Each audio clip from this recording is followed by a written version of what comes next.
Hello, what is up guys? Today I'm bringing you a review, fresh and ready, just like Little Caesars, Spider-Man Far From Home. Let's get into it. Just to let you guys know, this is a non-spoiler review, so if you are particularly, scared of spoilers, this is a non-spoiler review, so it's strictly just the details that are not spoilery. So let's get right into it. You guys totally fell for that. I'm actually American. What's up guys? It's me, Brandon, back again. Let's get right into this, but before we do, let's do a thumbnail real quick. Anyways guys, before we get into this review, I want to introduce you to one of my friends. We go way back. We have been friends since, I'd say, around college. You know what? Let's just get him in here. Jim, could you come in? He's shy. Jim, get over here. Come on, Jim. He's not a guy. It's Jim Beam. Yeah. It's not as funny as I thought it would be. Yes, guys, today I'm gonna bring you a shot-for-shot review, which means I'm going to be taking shots periodically throughout this review for you because this movie I feel like is worth having a drink, and it's almost 4th of July, and I thought, you know, why not celebrate a little bit early as we get into this review. And I just got to see it the other day on the 2nd, and so they gave us something a little cool at the premiere at the IMAX theater. So check this out. Yeah guys, this is an unboxing channel now, so get ready as I do an ASMR of opening this thing. Whatever, let's do this. That is adorable. That is so cute. I don't know why I put him up to the mic like he was gonna say something. Whatever. So this is the little guy here. Let's put him in focus. God, you suck, camera. There we go. So yeah, it's a little Spider-Man guy that they gave us for it. So pretty cool. Looks just like Tom Holland. Crazy, man. The detail. Oh yeah, for the ladies. Okay, that was really stupid. So yeah, I'm taking off the headphones because ears are getting toasty. But before we do that, let's perform the ritual like I said I was gonna do. Let me pour this shot real quick. Are shaking because I don't like drinking that much, to be honest. And this video is also brought to you by Diet 7up. Ah, that is a great sound. All right, salud.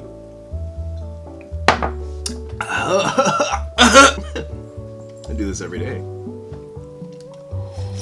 I know people are gonna be like, "Oh, you pussy, you freaking pussy! You don't need to chase it. Are you even a man?" Barely. Alright. Wow. My eyes are watering a little bit. Alright, let's do this. Oh my god. I should not work at a bar. Spider-Man. Yeah, I'm doing this on an empty stomach, so probably a bad idea. Alright, let's do this. Oh, yeah. I can see why this killed Elvis. You know what? I'm not ashamed. So let's get into this review. Oh my god.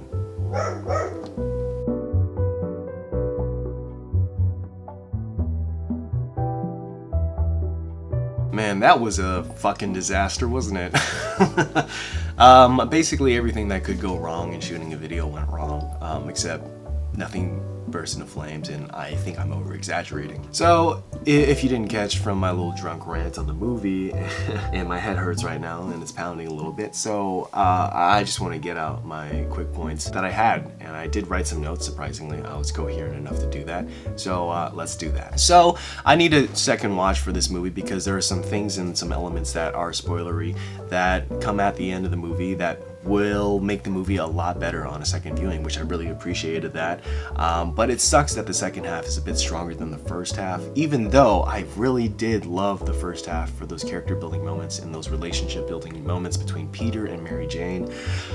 Michelle Jones, MJ, whatever, just it's confusing, and it's gonna take me a while to get over that because, you know, MJ is just Mary Jane to me, in name. not in race or whatever. I don't care about that. But MJ, that relationship between Peter and her, it's so cute and it's so adorable to watch, and you really are rooting for them to get together. And Peter's struggle is that Nick Fury wants him to go on these missions while he's in Europe, but Spider-Man just wants to have fun in Europe. He wants to just enjoy this vacation, take a break from being Spider-Man, because the events of Endgame did happen. They are connected to these films, and he's like, man, let me just take a breath. And the weight and pressure of everyone saying, you're gonna be the next Iron Man, you are the one who's gonna take up the mantle, it's weighing on him. And the dude's just like, man, y'all just let me go on vacation. People who know Spider-Man don't know that it's Peter Parker. They don't know that he's just a kid who wants to tell the girl that he likes, not loves, likes, that he likes her. So man, we feel for the kid, and it's a very relatable struggle that we've all had. We've all been there. I've been there. I've done that. It sucks. But yeah, it's a very essential part of this movie, and the chemistry between them, it's not like the Andrew Garfield and Emma Stone chemistry where it's just like, just everyone's mumbling, everyone's being so shy and, you know, putting their hair over their ear and cute like that. It's like, it feels like two high school kids who are awkward and don't know how to tell each other that they like each other. And it's just, they play on that so well. And I think that's where Jon Watts is really strong, is with writing dialogue and writing scenes for young kids. And it feels like we're watching a bunch of kids going to Europe. Everyone's pulling out selfie sticks and vlogging. It's the one thing I really love about these movies is how they capture high school and how they capture that kind of youthful naivete. What a pretentious word, naivete. Naivety? Naivety. Naval. I don't know. However, there is some detriment to having so many characters in this movie, and not main essential characters, but supporting characters in this movie who are there for comedic relief. The thing is, it's like a good and a bad thing. It's because some of the jokes in this movie kind of fall flat, and not in a like that. They didn't need that. And I think that this movie is made up with, I think, about 10% of unnecessary jokes in this movie, and that 10% could have been utilized more in building very important relationships in this movie that I won't dive into, but a very important budding relationship between Peter and someone else. And I think if they used that time and used it to their benefit to build that up, then a lot of the things that would happen in the second half of this movie would have way more impact and way more weight, and that's just how I feel about it. But having characters like Happy Hogan in it are very essential to this movie, and I feel like Happy Hogan added a really nice weight and dynamic. He sort of felt like Alfred to Batman in a way where he was a guidance counselor and telling Spider-Man, what do you do with these feelings? What do you do with these powers? What are you gonna do next? I can't wait to see him in future movies and see his involvement. And the fact that it's Jon Favreau, the guy who basically started the MCU, it's kind of heartwarming for me, but I'm not gonna get into it because that would be sappy, and I'm hard, dude. Hey, phrasing! Another relationship that carries over from Spider-Man Homecoming is seeing Ned Leeds, and I really like Ned in these movies. I think that it's really great that Peter has someone that he can confide to and tell about his secrets, because I think Peter needs that kind of balance. And Aunt May in this movie kind of takes the back seat a little bit, but I really like Marissa Tomei for her acting. She's really good in this movie, but she does take a back seat and she's not in it as much as I would like. And also the fact that she knows Peter's secret kind of puts her in a position where you feel like she's throwing Peter into these dangerous situations, even though you can't stop him from doing what he does. So I get that she's just gonna let him do it, but she's like really like, hey Peter, like, you forgot this. Go kill some monsters. I know you're my nephew, and I know that your parents died and they held me responsible for you, but, you know, go out there, do it. I made you a sandwich. Another thing I enjoyed about this movie is that the villain's intentions and his motivations are very clear, even though I feel like they could have been fleshed out just a little bit more. I feel like there is a scene in it that goes on a little bit too long for my liking, even though it is an exposition dump from the villain.